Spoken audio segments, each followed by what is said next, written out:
Welcome aboard, fellow enthusiasts, as we embark on another incredible video. It's a pleasure to have you join us as we uncover the secrets of history of the Jews in China. Sephardic Jews and Mizrahi Jews Other Jewish ethnic divisions. The history of the Jews in China goes back to ancient times. Modern-day Jews in China are predominantly composed of Sephardic Jews and their descendants.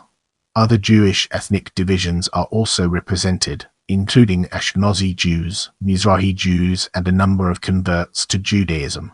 The Jewish Chinese community manifests a wide range of Jewish cultural traditions, and it also encompasses the full spectrum of Jewish religious observance.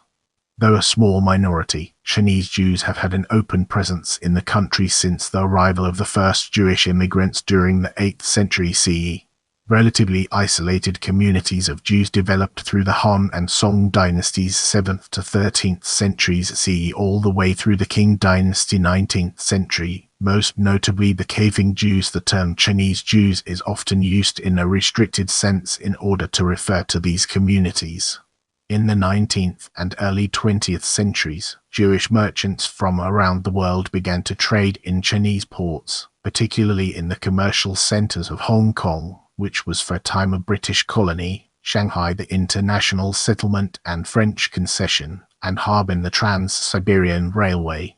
In the first half of the 20th century, thousands of Jewish refugees escaping from pogroms in the Russian Empire arrived in China.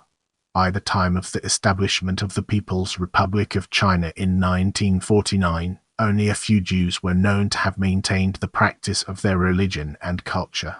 Since 2015, descendants of the caving Jews have come under government pressure and suspicion. Let's now turn our attention to overview and uncover the fascinating insights it brings to the table. The presence of a community of Jewish immigrants in China arguably began sometime in the Song dynasty, but a number of scholars have argued for its presence in China during the earlier Tang dynasty. In the 9th century, the Persian geographer Ibn Khaldun noted the travels of Jewish merchants called radnits, whose trade took them to China via the Silk Road through Central Asia and India. He mentioned the presence of Jewish merchants in a number of Chinese cities, and the important economic role they played transporting merchandise as well as transmitting scientific and technological expertise all the way from Spain and France via the Middle East to China by land and by sea. The medieval Italian explorer Jacob of Ancona, the supposed author of a book of travels, was a scholarly Jewish merchant who wrote in vernacular Italian, and he reached China in 1271, although some authors question its veracity. When the Ming dynasty closed off the Silk Road by land, Ningbo became an important trading port on the maritime Silk Road. The 1489 stone tablet stated that the Jewish communities of Ningbo and Kaifeng had a very good relationship with each other, and that after the Kaifeng Jews lost their holy texts during a flood which occurred in 1461, the Ningbo Jews gave two Torah scrolls to their brethren in Kaifeng.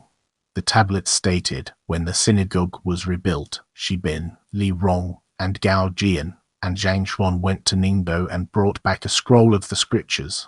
Yao Ying of Ningbo brought another scroll to Kaifeng and respectfully presented it to our synagogue. It is believed the Ningbo Jewish community was fairly sizable, for a smaller one would not be able to spare two Torah scrolls. The availability of these scrolls could also mean the Ningbo Jewish community was vibrant and observant.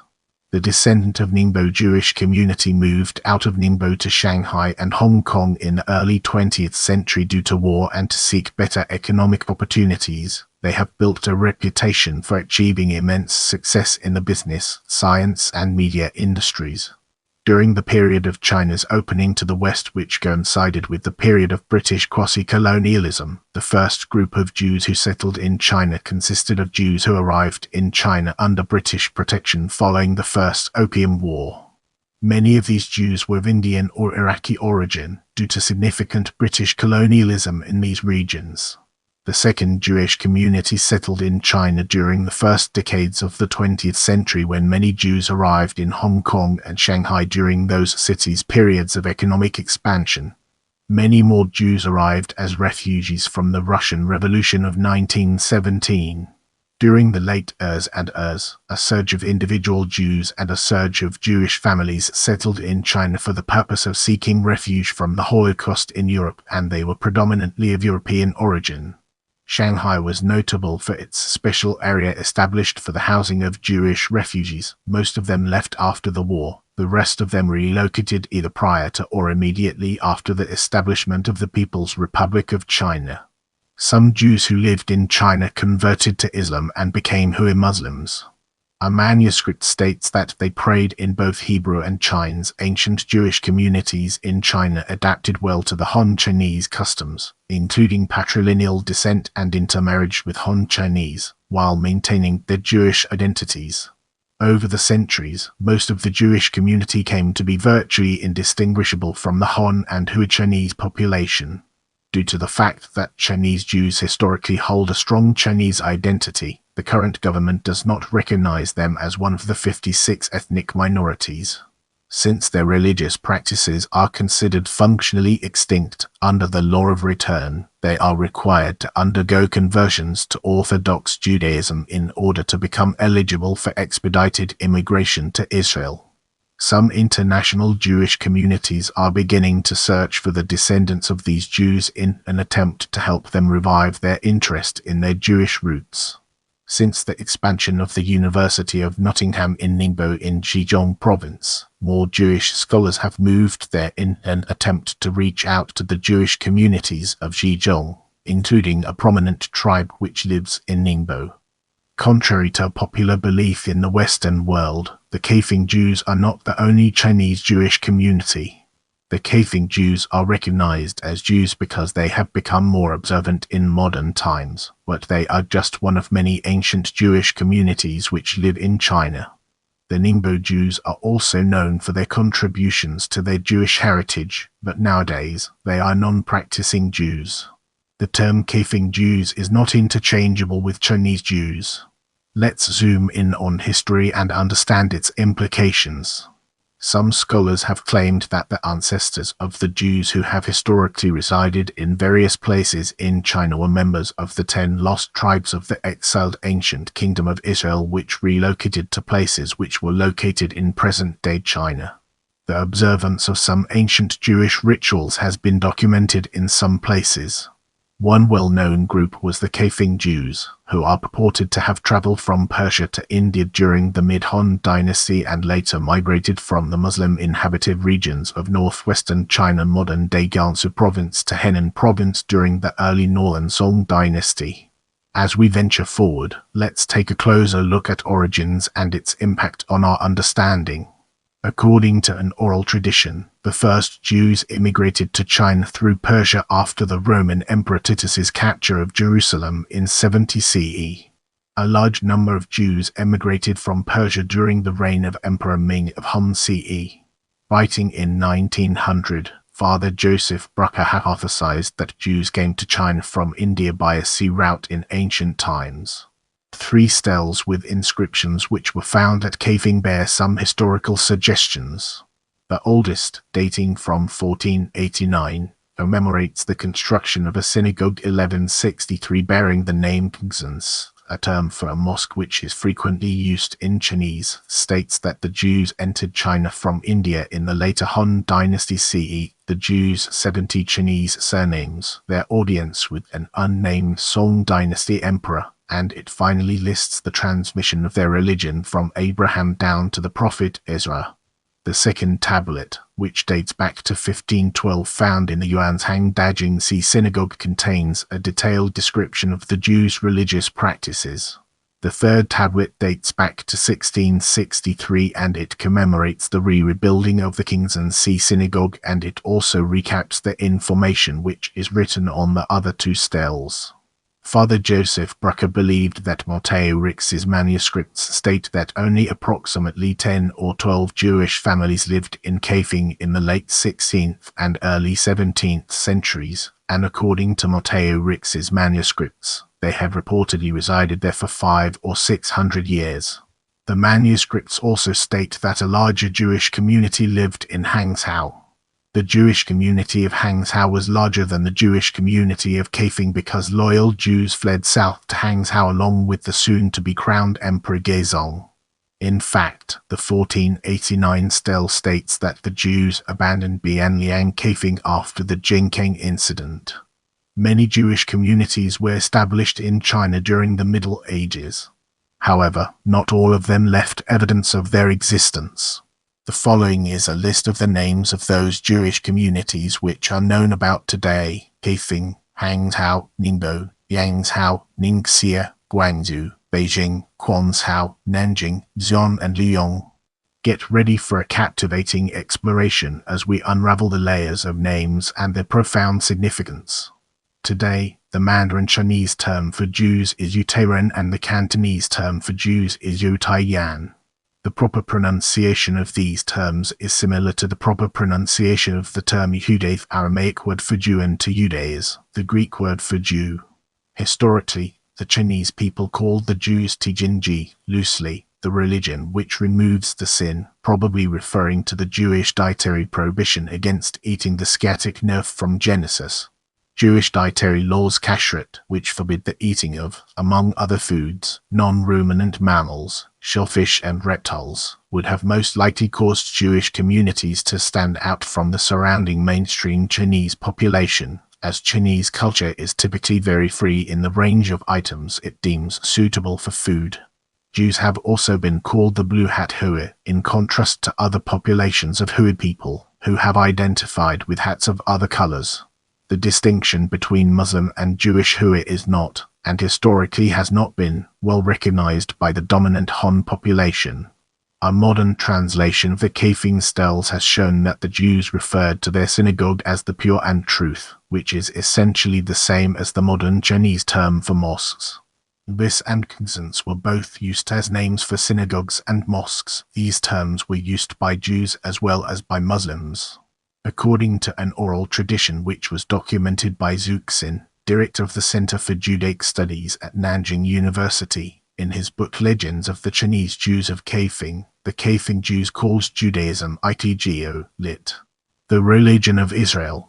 Iti is a transliteration and partial translation of Israel. Zuxin translates this phrase as chosen people, endowed by God, and contented with their lives and work. Brace yourselves for the next chapter, where we'll be dissecting early record. The oldest evidence of the presence of Jews in China dates back to the beginning of the 8th century, a business letter which was written in the Judeo-Persian language, discovered by Mark Aurel Stein. The letter, now housed in the British Museum, was found in Dandenwollik, an important post along the Silk Road in northwest China during the Tang Dynasty. The text is 37 lines in length and was written on paper, a product then manufactured only in China. It was identified by David Samuel Margoliouth as dating from 718 CE. Ibn Zayd al-Hasan of Siraf, a 9th Arabian traveller, reports that in 878 followers of the Chinese rebel leader Huang Chao besieged Canton Guangzhou and killed a large number of foreign merchants, Arabs, Persians, Christians, and Jews resident there. China was a destination for Radnet Jews who brought boys, female slaves from Europe to sell to any local according to the Book of Roads and Kingdoms by Ibn Khaldun. At Dandenwollik, an 8th document written in Judeo-Persian was found and translated by Aurel Stein. Sources indicate that Jews in China were often mistaken for Muslims by other Chinese. The first plausible recorded written Chinese mention of Jews uses the term Uhu or Utu, perhaps from Arabic Yehud or from Hebrew Hulim, Jews found in the annals of the Yuan dynasty in 1329 and 1354. The text spoke of the reinforcement of a tax levied on dissenters and of a government decree that the Jews come en masse to Beijing, the capital. Famous Venetian traveller Marco Polo, who visited China, then under the Yuan dynasty, in the late 13th century, described the prominence of Jewish traders in Beijing. Similar references can be found in the notes of the Franciscan John of Montecorvino, first Archbishop of the Roman Catholic Archdiocese of Beijing in the early 14th century, and the writings of Ibn Battuta, an Arabian envoy to the Mongol Empire in the middle of the 14th century. Genghis Khan called both Jews and Muslims Huhi when he forbade Jews and Muslims from practicing kosher and halal preparation of their food, calling both of them slaves and forcing them to eat Mongol food, and banned them from practicing circumcision. Among all the alien peoples, only the Hui say we do not eat Mongol food. By the aid of heaven we have pacified you, you are our slaves. Yet you do not eat our food or drink. How can this be right? He thereupon made them eat. If you slaughter sheep, you will be considered guilty of a crime. He issued a regulation to that effect. All the Muslims say, if someone else slaughters, we do not eat. Because the poor people are upset by this, from now on, Musliman Huhi and Uhuhi, no matter who kills, will eat and must cease slaughtering sheep themselves, and cease the rite of circumcision. During the Ming dynasty, a Ming emperor conferred 7 surnames upon the Jews, by which they are identifiable today: I, Shi, Gao, Jin, Li, Zhang, and Zhao. 2 of these, Jin and Shi, are the equivalent of common Jewish names in the West, gold and stone. The first modern Western record of Jews residing in China is found in the records of the 17th Jesuit missionaries in Beijing. The prominent Jesuit Matteo Ricci received a visit from a young Jewish Chinese man in 1605. Ricci mentioned this man's name as Guy, who has since been identified by the French sinologist Paul Pelliot as a Jew named Etienne, who explained that the community he belonged to was monotheistic, or believing in only one God. It is recorded that when he saw a Christian image of Mary with the child Jesus, he took it to be a picture of Rebekah with Esau or Jacob, figures from Hebrew scripture. Guy Etienne declared that he had come from Kaifeng, and stated that this was the site of a large Jewish population. Ricci sent an ethnic Chinese Jesuit lay brother to visit Kaifeng. Later, other Jesuits, mostly European, also visited the city. It was later discovered that the Jewish community had a synagogue libesi, which was constructed facing the west, and housed a number of written materials and books. The Jews who managed the synagogue were called mullahs. Floods and fire repeatedly destroyed the books of the Kaifeng synagogue. They obtained some from Ningxia and Ningbo to replace them. Another Hebrew roll of law was bought from a Muslim in Ningkengchao in Shinsei Shanzi, who acquired it from a dying Jew at Tantan. The Chinese called Muslims, Jews, and Christians in ancient times by the same name, Hui. Cross-worshippers Christians were called the Hui who abstained from animals without the cloven foot. Muslims were called Wu who abstained from pork. Jews were called Wu who extract the sinews, removes the sciatic nerve. Wutshuizi or Wuhuihui is presently used almost exclusively for Muslims, but Jews were still called Lan Mei Wuts Lan Mao Huizi, which means blue cap Huizi. At Kaifeng, Jews were called Tiyukin Kiu extract sin religion. Jews and Muslims in China shared the same name for synagogue and mosque, which were both called Xingqin Shikings and Si Temple of Purity and Truth. The name dated to the 13th century. The synagogue and mosques were also known as Lapai Shilibe Si. A tablet indicated that Judaism was once known as Yitzlo Ni Kiu Israelitish religion and synagogues known as Yitzlo Ni Lin Israelitish temple, but it faded out of use. A Muslim in Nanjing told Semido that for families of Jews converted to Islam since they were the last Jews in Nanjing, their numbers diminishing. Various Jewish Chinese individuals worked in government service and owned big properties in China in the 17th century. Shanghai's first wave of Jews came in the second half of the 19th century, many being Mizrahi Jews from Iraq. The first Jew who arrived there was Elias David Sassoon, who, about the year 1850, opened a branch in connection with his father's Bombay house. Since that period, Jews gradually migrated from India to Shanghai, most of them being engaged from Bombay as clerks by the firm of David Sassoon and Company. The community was composed mainly of Asian, Sephardi German, and Russian Jews, though there were a few of Austrian, French, and Italian origin among them. Jews took a considerable part in developing trade in China, and several served on the municipal councils, among them being Silas Aaron Hardoon, partner in the firm of East D. Sassoon and Company, who served on the French and English councils at the same time. During the early days of Jewish settlement in Shanghai, Jews were involved in the trade in opium and Bombay cotton yarn. As we transition to the next segment, let's unravel the mysteries surrounding modern times and gain a fresh perspective. Contemporaneous sources estimated the Jewish population in China including Manchukuo at 36,000 source, Catholic Encyclopedia. In the 19th and early 20th centuries, Jewish merchants from around the world began to trade in Chinese ports, particularly in the commercial centers of Hong Kong, which was for a time a British colony, Shanghai the international settlement and French concession, and Harbin the Trans-Siberian Railway. In the first half of the 20th century, thousands of Jewish refugees escaping from pogroms in the Russian Empire arrived in China. By the time of the establishment of the People's Republic of China in 1949, only a few Jews were known to have maintained the practice of their religion and culture. China's Jewish communities have been ethnically diverse, ranging from the Jews of Kaifeng and all other ports throughout China.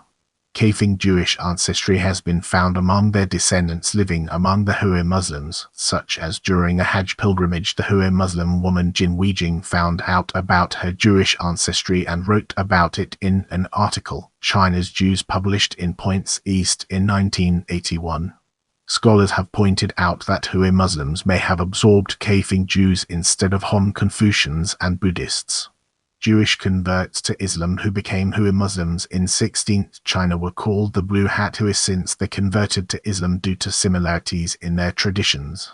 One of the 7 prominent Hui Muslim clans of Kaifeng, the Zhang Jewish clan, became Muslim. The Zhang family, among several Hui Muslims with Kaifeng Jewish ancestry, call themselves fake Muslims since they are openly proud of their ancestry instead of being absorbed into Han. A portion of the Jews of China of Kaifeng became Hui Muslims. In 1948, Samuel Stupashishi Hongmo said he saw a Hebrew-language religion of Israel Jewish inscription on a tombstone in the Qing Dynasty Muslim cemetery to a place west of Hangzhou. It is reported that they came to be more or less totally assimilated into the Hui Muslim populace due to widespread intermarriage, especially during the Ming Dynasty. In the late 20th and early 21st centuries, however, some international Jewish groups, most notably Shavi Israel, have helped Chinese Jews rediscover their Jewish heritage and reconnect with their Jewish roots. Let's now shift our focus to Shanghai and explore the ways in which it shapes our perspective. Jewish life in Shanghai had really taken off with the arrival of the British. Mizrahi Jews from the Middle East came as traders via India and Hong Kong and established some of the leading trading companies in the second half of the 19th century. Later, after World War I, many Ashkenazi Jews came from Europe. Rebbe Meir Ashkenazi Chabad Lubavitch was the chief rabbi of Shanghai. In this section, we'll be shedding light on Russian Jews and its impact on our understanding of the subject.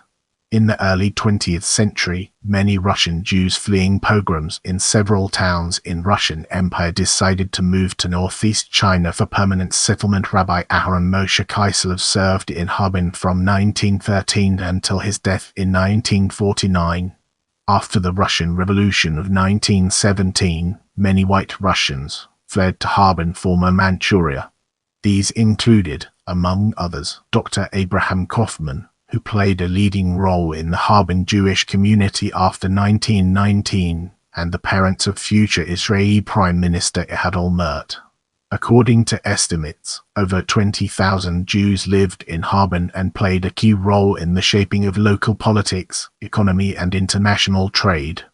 Soviet Russian Jew Grigory Voitinsky played an important role in the establishment of the Chinese Communist Party CCP in 1921 through the Comintern. Dr. Sun Yat-sen, founder of the Republic of China, admired the Jewish people and Zionism, and he also saw parallels between the persecution of Jews and the domination of China by the Western powers. He stated, though their country was destroyed, the Jewish nation has existed to this day, is one of the greatest movements of the present time. All lovers of democracy cannot help but support wholeheartedly and welcome with enthusiasm the movement to restore your wonderful and historic nation, which has contributed so much to the civilization of the world and which rightfully deserve an honorable place in the family of nations. The Japanese occupation of northeast China in 1931 and the establishment of Manchukuo in 1932 had a negative impact on the Harbin Jewish community. 13,000 in 1929. Most of those Jews left Harbin for Tianjin, Shanghai and the British Mandate of Palestine. Until 1939, the Russian Jews were about 5,000 in Shanghai. Brace yourself for an in-depth analysis as we navigate through World War II and its far-reaching implications. Another wave of 18,000 Jews from Germany, Austria and Poland immigrated to Shanghai in the late ERS and early ERS to escape the Holocaust. Shanghai was an open city at the time and it did not have restrictions on immigration, and some Chinese diplomats such as Ho Fengshen issued protective passports and the Japanese diplomat Jian Sugihara issued transit visas with which refugees could go to Shanghai after a short stay in Japan. In 1943, the occupying Japanese army required these 18,000 Jews, formerly known as stateless refugees, to relocate to an area of 0.75 mi in Shanghai's Hongkou district, today known as the Hongkou district, where many lived in group homes called Heim. The total number of Jews who entered Shanghai during this period equaled the total number of Jews who fled to Australia, Canada, India, New Zealand and South Africa combined. Many of the Jews in China later moved to found the modern state of Israel. Shanghai was an important safe haven for Jewish refugees during the Holocaust, since it was one of the few places in the world where one didn't need a visa. However, it was not easy to get there. The Japanese, who controlled the city, preferred to look the other way. However, some corrupt officials also exploited the plight of the Jews. By 1941, nearly 20,000 European Jews had found shelter there. Notable Jews during the Second Sino-Japanese War include Dr. Jacob Rosenfeld, Stanisław Flatto, Ruth Weiss, Eva Sandberg, photographer and wife of communist leader Zhao San, and Morris Abraham Cohen. Late in the war, Nazi representatives pressured the Japanese army to devise a plan to exterminate Shanghai's Jewish population, and this pressure eventually became known to the Jewish community's leadership. However, the Japanese had no intention of further provoking the anger of the Allies after their already notorious invasion of China and their additional invasion of a number of other Asian nations, so they delayed the German request until the war ended. With the intercession of the Anshino Reba and the translation skills of Leo Hanin, the Japanese ultimately kept the Jews of Shanghai safe. In general, in the period from 1845 to 1945, more than 40,000 Jews came to China to do business or in search of a safe haven. In the upcoming portion, we'll be dissecting late 20th century to gain a comprehensive understanding of its implications. After World War II and the establishment of the PRC in 1949, most of these Jews emigrated to Israel or the West, although a few remained. 3 prominent non-Chinese lived in China from the establishment of the People's Republic of China to the contemporary period: Sidney Shapiro, Israel Epstein, and Ruth Weiss. 1 American, 1 Polish and 1 Austrian émigré, were of Jewish descent. Another Jewish American, Sidney Rittenberg, served as interpreter to many top Chinese officials. Clara Bloom established herself as one of the few Jewish women writers in post-1949 China. Structured Jewish life returned to Beijing in 1979 with the founding of Kehilat Beijing, an egalitarian lay-led community serving expatriate Jews from all over the world. Sarah Immers, the Shanghai-born daughter of Shanghai's Jewish Club president, Larry Immers, became the first Chinese Jewish immigrant to Israel after the two countries established formal diplomatic relations in 1992. Larry Immers, who had to leave Germany for Poland in 1939, arrived in Shanghai the same year. He spent his final years in Shanghai until 1962, prior to the beginning of the Cultural Revolution. Although Sarah Innes's non-Chinese appearance and family background brought her much trouble during the Cultural Revolution when she was accused of being a foreign capitalist and spy, today Sarah Innes has returned to Shanghai, working as the Chinese representative of an Israeli diamond company. On June 27, 1985, an international group of scholars and activists gathered in Palo Alto, California to establish the Sino-Judaic Institute. Rabbi Anson Leitner serves as the incumbent president. The Institute of Jewish Studies was established at Nanjing University in 1992. Since the years, the Shanghai municipal government has taken the initiative to preserve historical Western architectures that were constructed during Shanghai's colonial past. Many formerly Jewish-owned hotels and private residences have been included in the preservation project. In 1997, the Kaduri residence turned Shanghai Children's Palace had their spacious front garden largely removed in order to make room for the city's overpass system under construction. A one-day tour of the history of Jewish presence in Shanghai can be arranged through the Center of Jewish Studies Shanghai. Rabbi Shalom Greenberg from Chabad Lubavitch in New York City arrived in Shanghai to serve this community in August 1998. Rabbi Arthur Schneier, president of the Appeal of Conscience Foundation of New York, donated a Torah to the community that same year. On the first day of Rosh Hashanah, in September 1999, a Jewish New Year service was held at the Al Rachel Synagogue for the first time since 1952. As we transition, let's shed light on 21st century and its relevance to our ongoing exploration. As of 2010, it is estimated that 2,000 to 3,000 Jews lived in Shanghai. In May 2010, the Al Rachel Synagogue in Shanghai was temporarily reopened to the local Jewish community for weekend services. Synagogues are found in Beijing, Shanghai and Hong Kong, serving both native Chinese Jews, Israelis and diaspora Jewish communities across the world. In 2001, Rabbi Shimon Freundlich from the Chabad Lubavitch movement came and settled in Beijing with the mission of building and leading the Chabad Lubavitch Center of Beijing. Kehillat Beijing continues its practice of conducting weekly lay-led Shabbat services, regular holiday observance, and community activities including retreats and celebrations. In 2007, the Sephardic community of Shanghai opened a synagogue, study hall, kosher kitchen, and educational classes for children and adults. The community has its own hakam, who functions as a teacher and chazan, in addition to Rabbi Ephraim Bezalel, who manages local community affairs and kashrut needs. Since a significant amount of Chinese food products and food ingredients are exported to the American market, a number of kosher certification agencies send rabbis to China to serve as kosher inspectors mashiachim. As of 2009, over 50 mashiachim have been stationed in China, 7 of them from the Orthodox Union.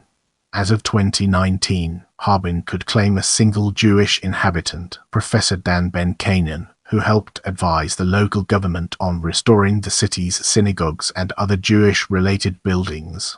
Kaifeng's Jewish community has reported increasing suppression by the authorities since 2015, reversing the modest revival it experienced in the years. The observance of public religious services and the celebration of religious festivals like Passover and Sukkot have been prohibited, and Jewish community groups have been shut down. Signs have been removed from the Kaifeng Synagogue, a historical site located on Teaching the Torah Lane that is now under strict surveillance. A small number of Chinese Jews have succeeded in making Aliyah and immigrating to Israel with the help of private organizations such as Shavi Israel. As we progress through this video, let's now turn our gaze towards epitomes of Chinese-born people having Jewish ancestry. Note 1.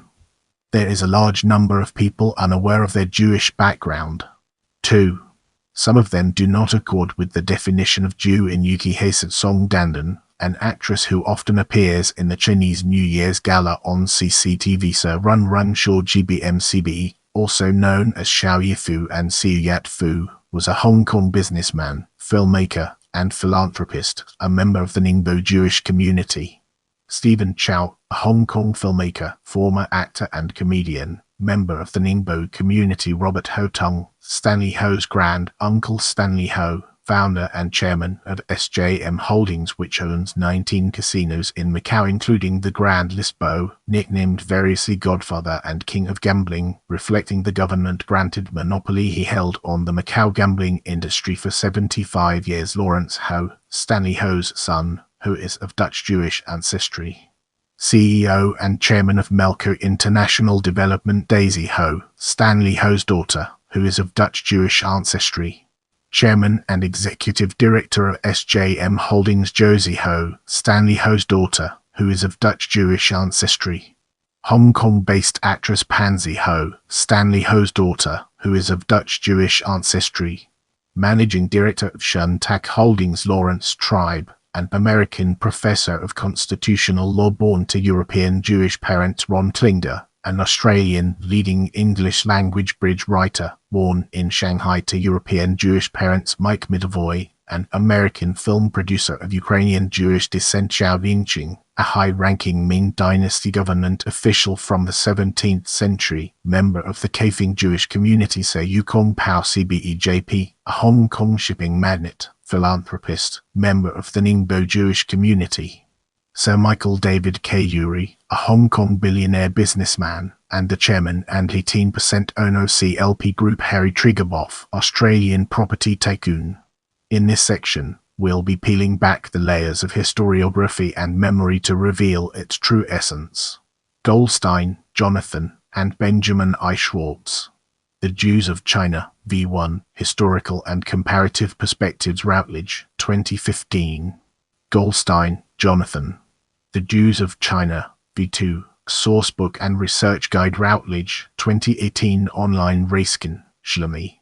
A Bibliography on Chinese Jewry. Moreshet Israel, Journal of Judaism, Zionism and Eretz Israel, No.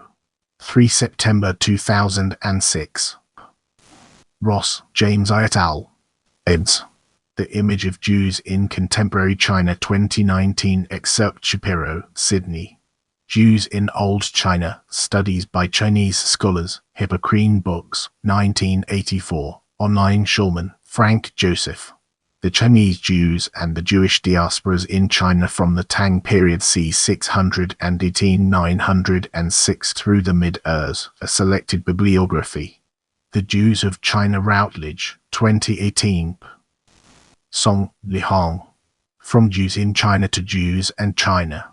Journal of Modern Jewish Studies, 17.4, 2018, 487-495. History. Jews. History. Characteri religios, faiths, traditions, and movements. Remember, knowledge is power. Keep learning, growing, and exploring.